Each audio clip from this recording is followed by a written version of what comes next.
This video was made with support from the National Lottery Heritage Fund.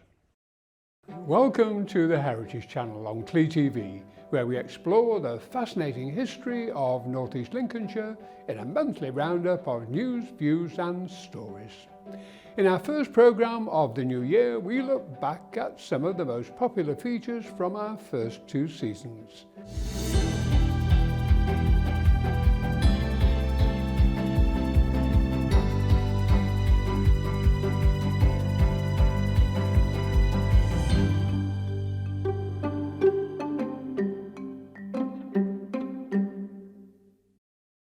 In episode 1 of season 1, we explored the history of some of the iconic entertainment venues in Cleethorpes, which had disappeared forever but brought back many fond memories of family events and misspent youth.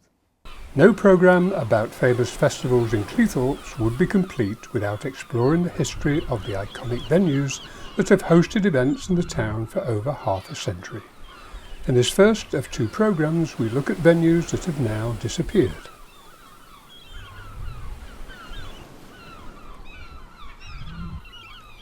Cleethorpes was part of a touring circuit.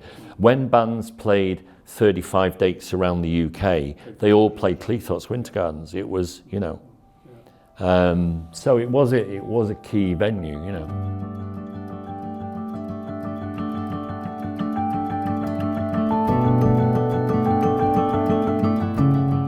The Winter Gardens began life in 1934 as the Art Deco-styled Olympia Amusement Hall.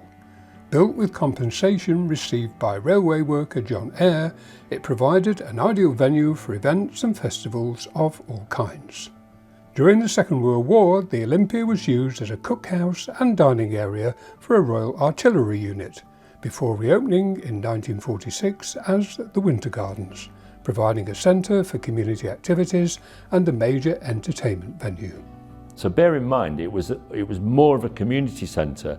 The tweeters, the flower arrangers, everything used the Winter Gardens because there were 2 or 3 rooms. And live music was only one night a week that we did. There'd be nobody in this town that hadn't been to the Winter Gardens for some occasion, be it a car boot sale or a christening or a funeral tea. Everybody in the town would have gone through the doors of the Winter Gardens at some stage. Sporting events began in 1939 with boxing, which continued until the 1970s. Bouts often organised by local promoter Joe Frater, the first black boxing promoter in the country. The famous Melody Night, known locally as the Bags Ball, was popular with both locals and visitors seeking company, romance or just a good night out. Held every Wednesday evening, the tradition continued into the next century, live music changing to disco, responding to the tastes of a new generation. The explosion of popular music in the 1960s saw the Winter Gardens develop as a significant music venue, hosting major music festivals and some of the biggest names in the business, brought here by local music promoter Stephen Stanley. Elton John had played there, Black Sabbath had played there, and Joe Cocker, endless names, had played this venue. It was so iconic. And everybody in this area, if it wasn't for the Winter Gardens, wouldn't have got into all this music. I wouldn't be sat here now talking about being a promoter if as a kid I hadn't gone to that venue. I started Solid Entertainments in 1979. I grew up in Grimsby, having been born in Cleethorpes, and used to go to every concert that was at Cleethorpes Winter Gardens from being 12, 13-year-old at school. That's how I got my musical education, and that's how I wanted to be a promoter, because what happened was the Winter Gardens, suddenly the band stopped coming, and we didn't know why. There was no explanation. So I rang the then manager of Cleethorpes Winter Gardens, a guy called Ian Galloway, and said, why are we not getting any bands at the Winter Gardens? He said, oh, the people who used to do it, they've gone away now. So I sort of jumped in and said, oh, I'll do it. And that was the famous words, yeah.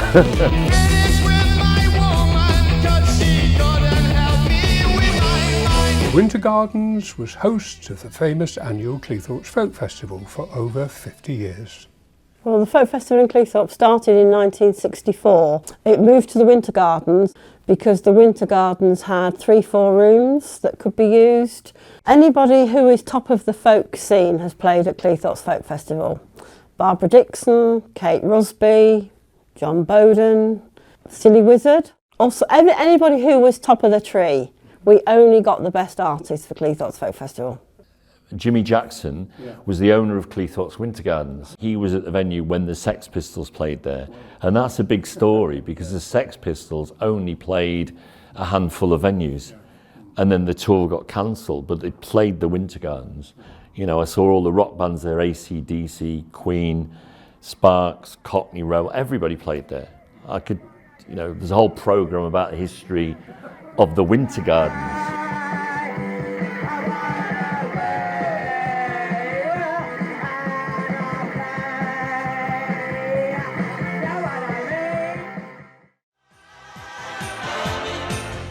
As a centre for Northern Soul, it rivalled Wigan Casino and the Twisted Wheel. During the 1990s, it was home to the house music scene, drawing visitors to the monthly music festivals featuring Italian duo Fulvio Pernoli and DJs Ian Ossier and Nigel Lawson. Sporting heritage continued into the 90s when wrestling came to the Winter Gardens, often featuring local wrestler Stevie Knight. Charity football dinners, organised by former Grimsby town player Dave Boland, saw Dennis Law, George Best and Sir Bobby Charlton among the many famous guests. Even 3 times Grand National winner Red Rum visited the Winter Gardens.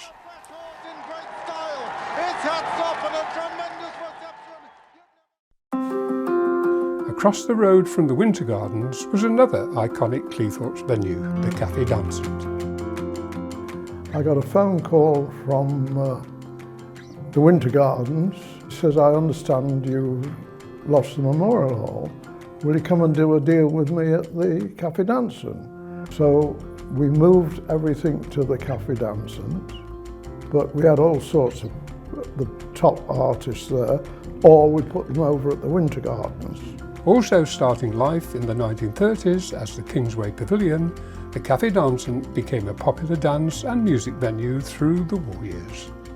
A grand reopening in 1954, following a luxury refurbishment, saw 5 hours of dining and dancing, culminating in a cabaret by the then 18-year-old Julie Andrews. Like the Winter Gardens, the Cafe Dansant was host to many famous 60s bands, including London-based rock band The Kinks.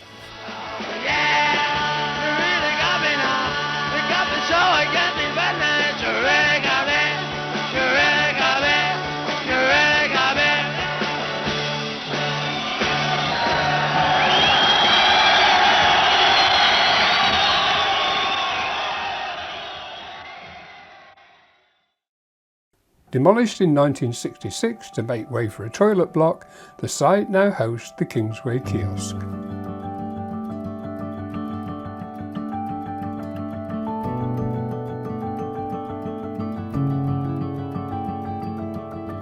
The Winter Gardens continue to play host to a wide range of community activities and major music festivals until it too closed in 2007.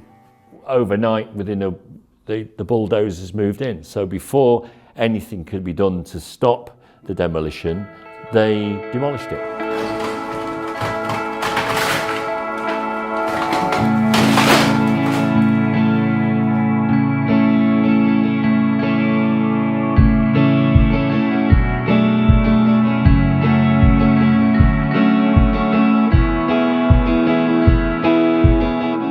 Didn't just stop big names coming to the area. When I was doing all the concerts at the Winter Gardens, there were at least ongoing a rota of 40 local bands, all good, all from 12 years old to 30-year-olds, all ages. When the Winter Gardens closed, all of a sudden there was nowhere for anyone to play, and the local music scene for a few years completely collapsed.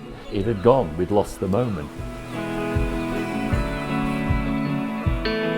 New venues are now hoping to regenerate the music scene in Cleethorpes. Thanks to the work of people like Steve Stanley at Solid Entertainments and Warren Jolly at Moon on the Water, the music scene in Cleethorpes is now enjoying a revival, once again attracting famous names and providing opportunities for local artists to perform. Music has always played an important role in the heritage of our coastal community. In episode 2 of season 1, we were joined by local folk singer Amy Naylor.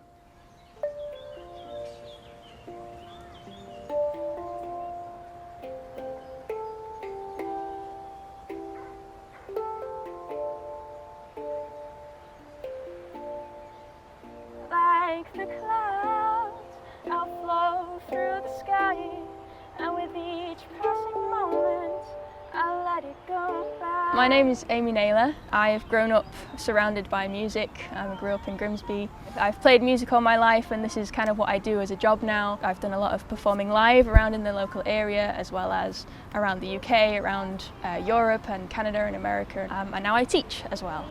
Na, na, na, na, yeah. Na, na, na, na.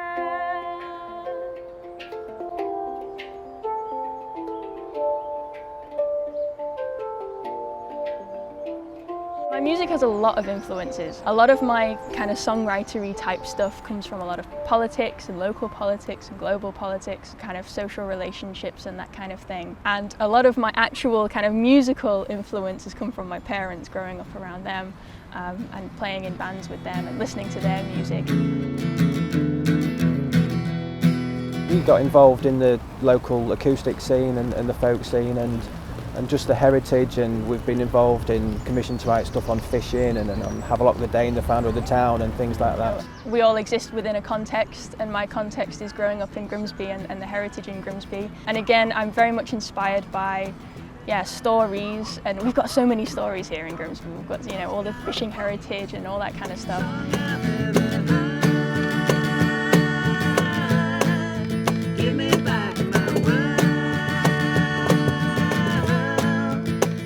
I know she's been influenced by local stories and local heritage, and she's worked with Rebecca Maskell, who we sort of partnered up with a good few years ago, and I believe that they carried on a bit of a creative relationship. I've been to a lot of Culture House events, both as just to attend, both to perform and play in different contexts. She's been hosted here in People's Park as part of our live events programme. By working in the events, that gave me a real insider's look, and to see lots of other musicians as well, both local and musicians that have been brought in through Culture House, has been a huge inspiration and something to aspire to, especially as a teenager when I was doing it. And the Culture House has given her so many opportunities to be seen and get out there and grow in confidence. We've seen her grow in confidence. Organisations like the Culture House are so important, not just for bringing arts in and for giving artists like me an opportunity to create and connect and share, but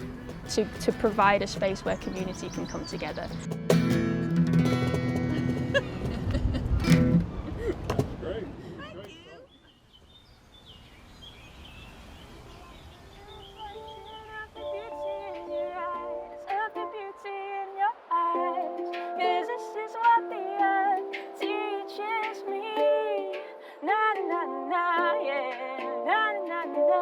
I think she's really made a lot of being in Grimsby and developed what she does, and I think she's a real asset to the area.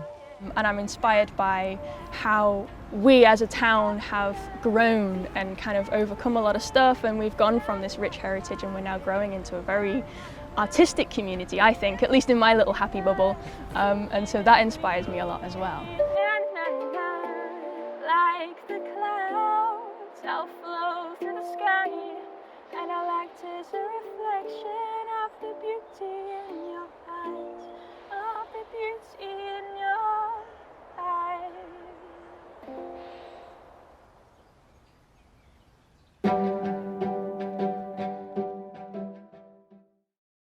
Working in North East Lincolnshire, it's a great place to live. And I think this area has got so much to offer. This is a fantastic place to live, it's a fantastic place to visit, and it's a fantastic place to stay once you've got here. I know I'm one of those people that came here 30 years ago.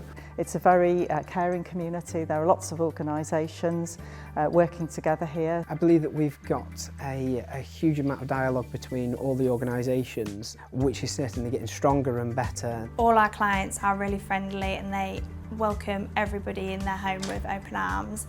A burgeoning town, an opportunity in terms of economic growth that is second to none in terms of our history.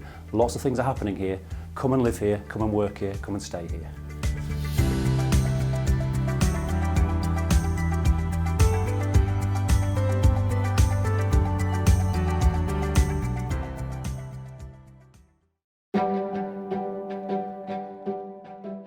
In episode 4 of season 1, we explored the environmental, social and architectural heritage of one of the last remaining plotlands in England, right here in North East Lincolnshire.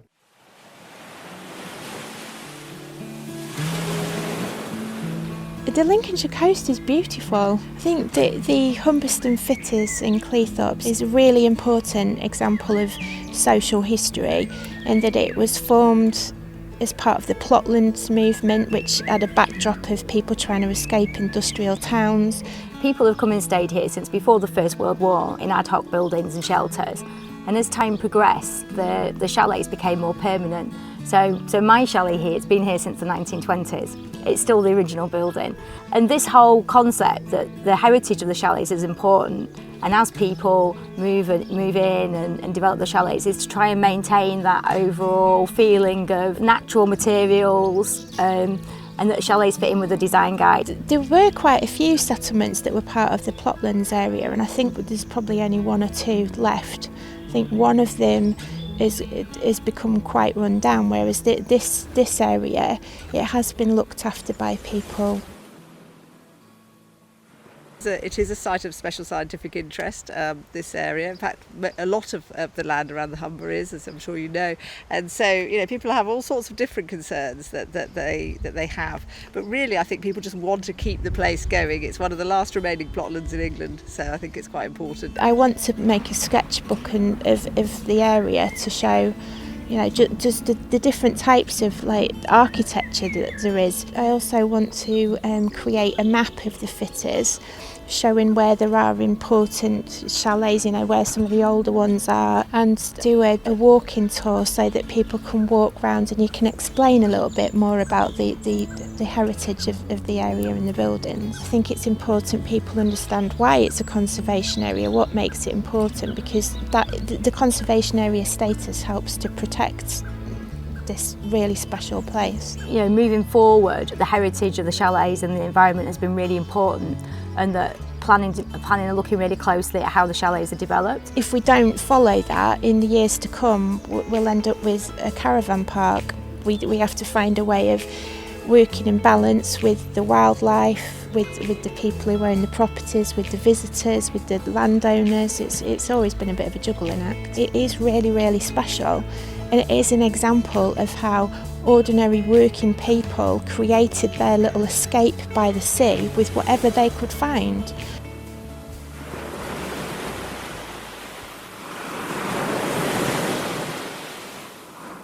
In episode 8 of season 2, we explored the history of windmills and visited the historic 6-sail mill in Waltham.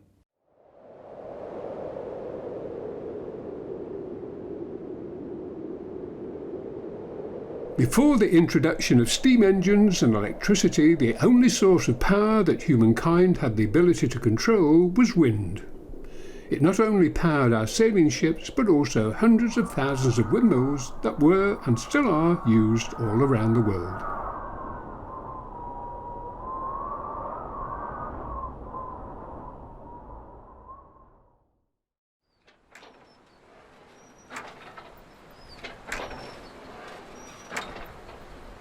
Windmills enabled our ancestors to transform the power of wind into a physical force that could be used for the basic jobs of grinding grains and moving water to many more complex industrial and agricultural needs. Modern windmills, as we know them today, first appeared in England in the 12th century. Some are still preserved today, like the 19th century 6-sailed mill in the northeast Lincolnshire village of Waltham. been a mill on this site since 1666. Of course, they sort of burnt down, fell down, blew down. This particular one we've got behind us was the last of the ones to be built, and it was built in 1881, so it's its 140th birthday this year. We are relatively unique. We're one of the only 6-sail working mills within the country. With it being one of the last of the line commercially built mills, if you like, that's the pinnacle of milling technology. So when you go in there, if you like, that's the most up-to-date sort of windmill that you're going to get. Our flour is stone ground with what they call a French burr stone, and it's the best milling stone in the world. And we have a set here that work brilliantly once the maintenance project is complete. The bricks they used to build this mill were from a local brickworks in Waltham, and they weren't particularly good bricks. So hence, 50, 60 years on, the bricks are all beginning to crumble, and that's why we've ended up having to tar the front of the mill to protect the brickwork.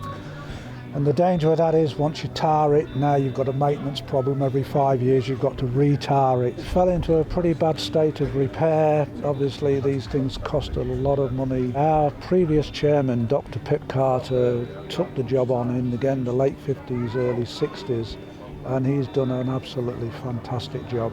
And in the year 2000 we had a big lottery grant, and we got a whole new cap and sails and repairs done. And that was all the hard work that was done by the volunteers led by Dr. Carter. Our plans now is obviously to get the mill into a fully operational state again so we can mill and sell flour. And we want to welcome a lot of people, new members to the site and get them to have a look around the mill. It's amazing on how many people are local that have never been. So we'd just like them to come up and have a look and enjoy the facility. We've been here many, many times before. My parents have a chalet at Fitties, so it's almost like a second home for us, really. Have you been in the windmill today? Yeah. And did you like it? Yeah.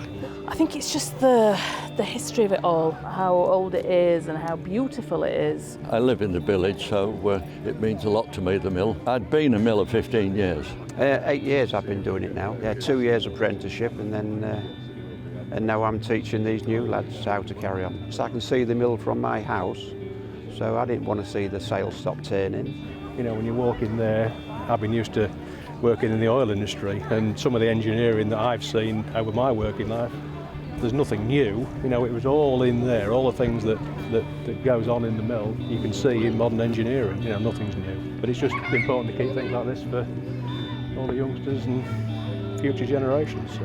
We're trustees of the Waltham Windmill, so we're here today to have a look at some of the work that's been carried out over the past couple of months. We're very lucky to have it in our village, so I think it's incredibly important to keep it maintained. Oh, I think it's very important because it's part of our heritage, isn't it? We haven't got many local historical places, have we really? Yeah, you've got to look after them. Our job now, all of us, is to keep it there. Our plans now is obviously to get the mill into a fully operational state again so we can mill and sell flour, and we want to welcome a lot of people, new members to the site. The Waltham Windmill Preservation Society is dedicated to maintaining the workings of the mill and occasionally grinds best quality grain to produce the finest flour. We're looking at people to join the Preservation Society. It's free membership to the mill all year round.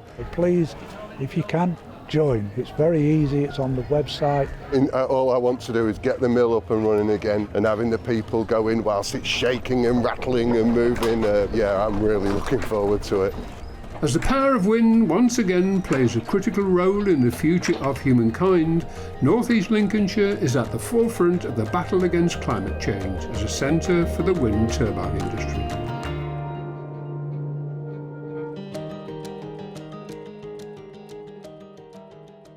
Well, that's all from the Heritage Channel tonight.